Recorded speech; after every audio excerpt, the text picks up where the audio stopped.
लिखा जाएगा तो मेरा नाम आग लगाने वालों में नहीं बल्कि आग बुझाने वालों में लिखा जाएगा। से तुम मोड़ दिए जाओगे, फिर किसी जुर्म से तुम जोड़ दिए जाओगे। हाथ से हाथ की जंजीर बनाकर निकलो, वरना धागे की तरह तोड़ दिए जाओगे। मैं कहना चाहता हूं कि आप तो 8,500 करोड़ के हवाई जहाज में घूमते हैं, हिम्मत है तो आइए राहुल जी की तरह 3500 नहीं सिर्फ 350 किलोमीटर पैदल चल के दिखा दीजिए, तब मैं समझूंगा कि वो शहजादे हैं और आप जो है वो फकीर हैं। की धूप में भी मुस्कुरा कर चलना पड़ता है। ये दुनिया है, यहां चेहरा सजाकर चलना पड़ता है। तुम्हारा कद मेरे कद से बहुत ऊंचा सही, लेकिन चढ़ाई पर कमर सबको झुकाकर चलना पड़ता है। दौर बदला है, चीजें बदली हैं। अब आपको पार्टिसिपेट तो करना पड़ेगा। नहीं पार्टिसिपेट करेंगे तो हाशिए पर ढकेल दिए जाएंगे। नहीं पार्टिसिपेट करेंगे तो हमारी आंखें पूरे देश में ऐसे ऐसे मंजर देख रही हैं कि जब आप पूजा कर रहे हैं, आप इबादत कर रहे हैं, चर्च के अंदर खड़े हैं और एक झुंड आ रहा है, भीड़ आ रही है जो आप पे अटैक कर रही है और कोई एफआईआर तक करने को तैयार नहीं। ऐसा हो रहा है और सिर्फ आपके समाज के साथ नहीं, तमाम समाजों के साथ हो रहा है। मैं अक्सर एक बात कहता हूं, इस देश में डेमोक्रेसी को बचाइए। दुनिया के किसी भी देश में जब जब डेमोक्रेसी कमजोर होगी तो जो पहला अटैक होगा वो माइनॉरिटीज पे होगा। ये कड़वी सच्चाई है, इसे समझ के चलिए। दुनिया के किसी भी देश में जब जब डेमोक्रेसी कमजोर होगी, कॉन्स्टिट्यूशन कमजोर होगा, तो जो पहला अटैक होगा वो माइनॉरिटीज पे होगा। हो रहा है तो जरूरत है कॉन्स्टिट्यूशन को मजबूत करने की, डेमोक्रेसी को मजबूत करने की। और वो तब मजबूत होगा जब कुछ सरफिरे लोग, मैं सरफिरा शब्द इस्तेमाल करता हूं, जो ये बीड़ा उठाएंगे, जो ये सोच लेकर के निकलेंगे कि नहीं हमें अपने समाज की लड़ाई लड़नी है, हमें अपने समाज को सक्षम करना है, हमें अपने समाज के लिए लड़ना है। जिस दिन आप ये त्याग देंगे कि मुझे कुछ नहीं चाहिए, मेरे समाज को चाहिए, हमें राजनीतिक प्रतिनिधित्व चाहिए, मुझे नहीं, हमें राजनीतिक प्रतिनिधित्व चाहिए। जिस दिन आप मैं से हम का इरादा लेकर के निकलेंगे तो आपको राजनीतिक प्रतिनिधित्व भी मिलेगा, सोशल सिक्योरिटी भी मिलेगी, पॉलिटिकल सिक्योरिटी भी मिलेगी। उसके लिए कांग्रेस पार्टी आपको देने के लिए तैयार है, हमारा डिपार्टमेंट आपके साथ खड़ा है।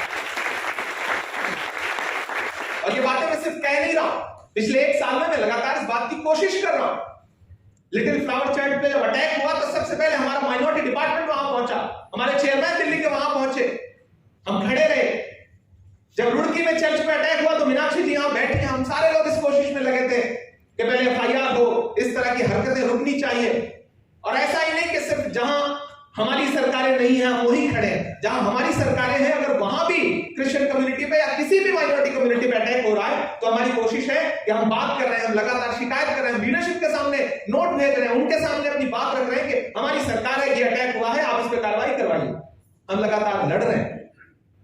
तो मैं आप सबसे रिक्वेस्ट करूंगा कि आप भले ही कहने के लिए तादाद में थोड़े हैं, लेकिन दुनिया में तमाम जंगें ऐसी होती हैं जो तादाद से नहीं बल्कि हौसले से लड़ी जाती हैं। वो हौसला पैदा करिए, राजनीतिक तौर पे जनता को, अपनी जनता को, अपने लोगों को, अपने समाज को जागरूक करिए। मैं जानता हूं कि बहुत सोफिस्टिकेटेड समाज रहा है, सब कुछ रहा है, लेकिन इतिहास बदला है, चीजें बदली हैं, राजनीतिक अप्रोच बदला है। लगभग फासिज्म आपके सामने खड़ा है, आपके दरवाजे पर खड़ा है। आप दरवाजा खोले ना खोले, वो दरवाजा तोड़ के अंदर आ जाएगा।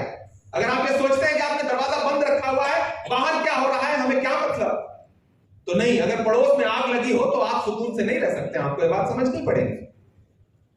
तो मैं आप तमाम मसीह समाज के लोगों को आमंत्रित कर रहा हूं, और हमारे दरवाजे आपके लिए हमेशा खुले हैं।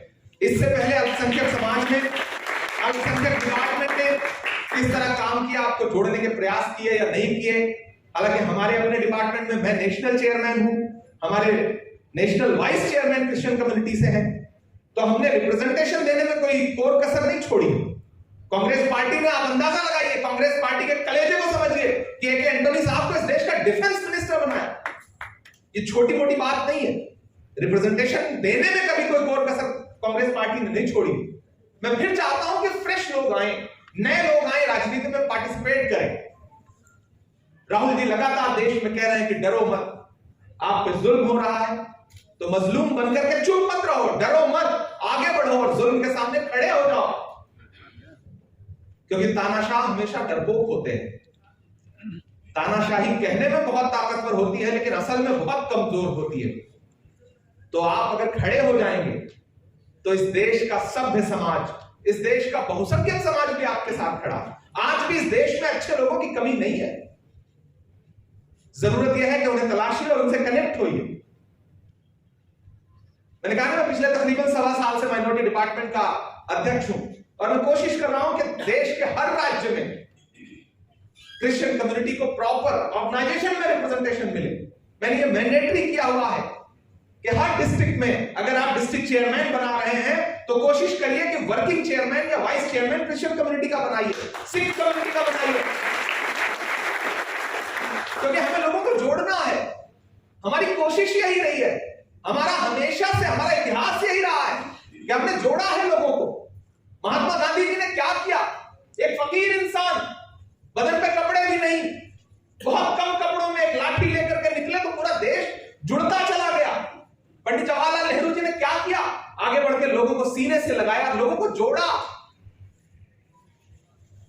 हम उसी कोशिश में लगे हुए हैं और इसी मिशन में राहुल जी क्या करने जा रहे हैं, कितना बड़ा मिशन लेकर के राहुल जी निकल रहे हैं। भारत जोड़ो यात्रा हम शुरू कर रहे हैं 7 सितंबर से, और भारत जोड़ो यात्रा जानते हैं कितनी लंबी है, 3570 किलोमीटर, 3570 किलोमीटर पैदल वॉक करेंगे राहुल जी, पैदल चलेंगे कन्याकुमारी से कश्मीर तक। क्यों? क्योंकि उनका यह कहना है कि मौजूदा सरकार ने जिस तरह नफरत से देश को तोड़ने की कोशिश की है, हम भारत को जोड़ने के लिए पैदल निकलेंगे। हमारे मुल्क का हाकिम कहता है राहुल जी को कि वो तो शहजादे हैं। मैं तो हाकिम से कहना चाहता हूं कि आप तो 8,500 करोड़ के हवाई जहाज में घूमते हैं, हिम्मत है तो आइए राहुल जी की तरह 3500 नहीं सिर्फ 350 किलोमीटर पैदल चल के दिखा दीजिए, तब मैं समझूंगा कि वो शहजादे हैं और आप जो है वो फकीर हैं।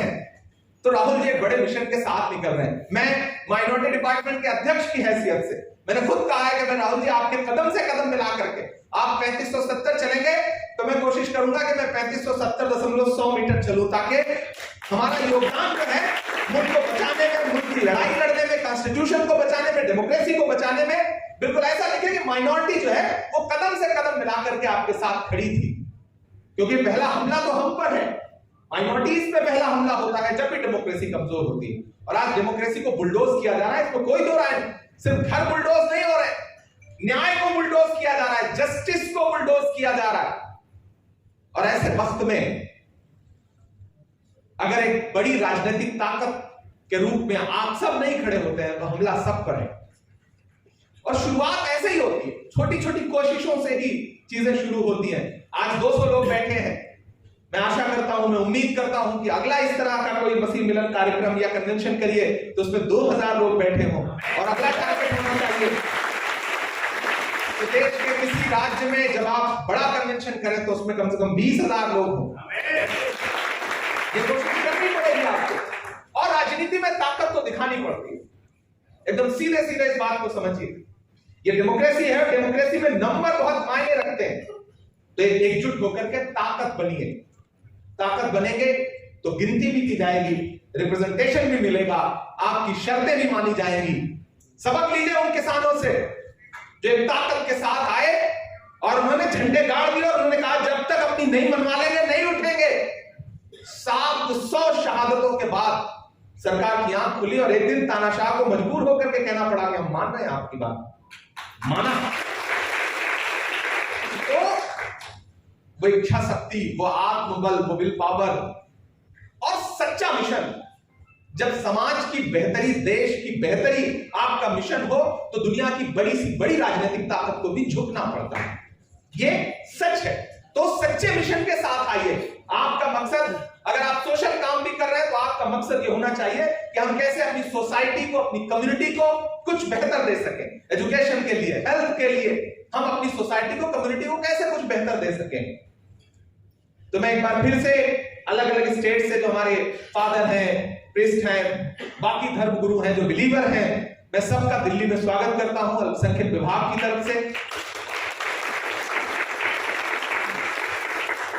और अब आप सबकी दुआओं से मैं पिछले 2 महीने से इस देश की पार्लियामेंट में भी हूं, राज्यसभा में कांग्रेस की तरफ से यंगेस्ट मेंबर ऑफ पार्लियामेंट हूं राज्यसभा।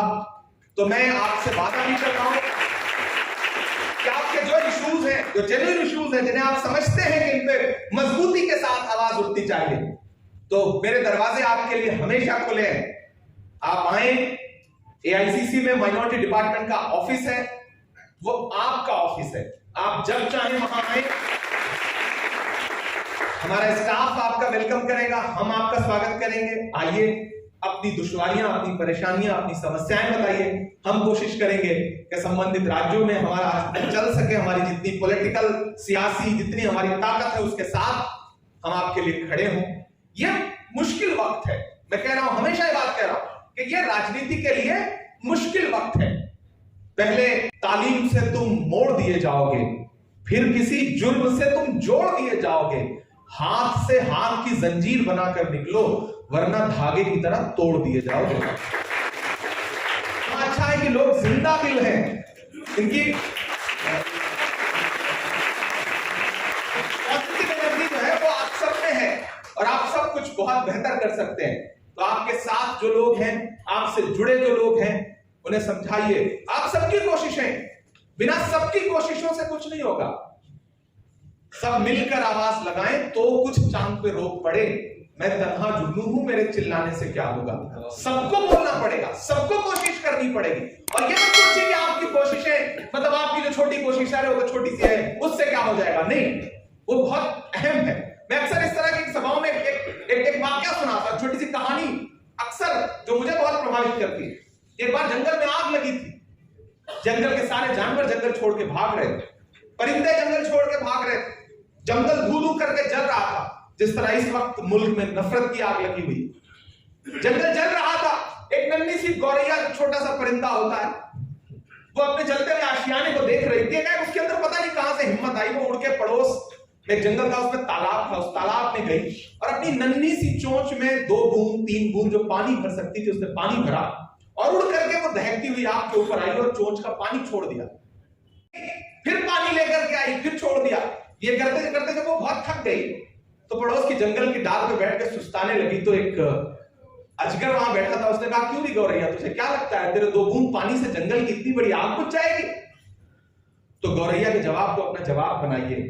गौरैया ने उस अजगर से कहा कि मुझे पता है कि मेरे 2 बूंद पानी से शायद जंगल की इतनी बड़ी आग का कुछ ना बिगड़े, लेकिन उससे भी बड़ी बात मुझे यह पता है कि कल जब जंगल का इतिहास लिखा जाएगा तो मेरा नाम आग लगाने वालों में नहीं बल्कि आग बुझाने वालों में लिखा जाएगा।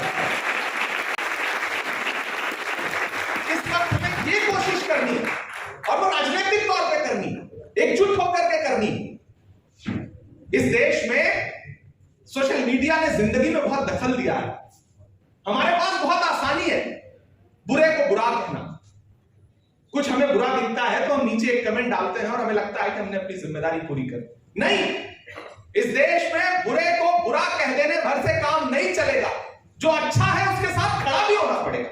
बुराई क्यों जीत रही है, नफरतें क्यों जीत रही है, नफरतों का शोर ज्यादा क्यों सुनाई पड़ रहा, जबकि नफरत की आवाजों की तादाद कम है, फिर भी सुनाई क्यों पड़ रही है? क्योंकि वो कलेक्टिव है, वो एकजुट होकर के चिल्ला रहे हैं।